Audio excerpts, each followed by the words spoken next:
Compression molding is one of main production technologies in our company, which is mainly used for the production of thermosetting plastics, thermoplastics rubber, and silicone products.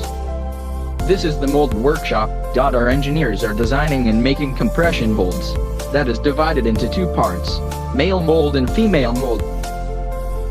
This is production workshop. Compression molding is placing unvulcanized silicone rubber material into the cavity of one or both halves of the mold. Close the male mold, heat, and pressurize to solidify the material in compression molding press. Silicone is also vulcanized through this process and a part is formed. During mold closing, the excess resin overflows from the parting surface, causing burrs, and the surface needs to be trimmed.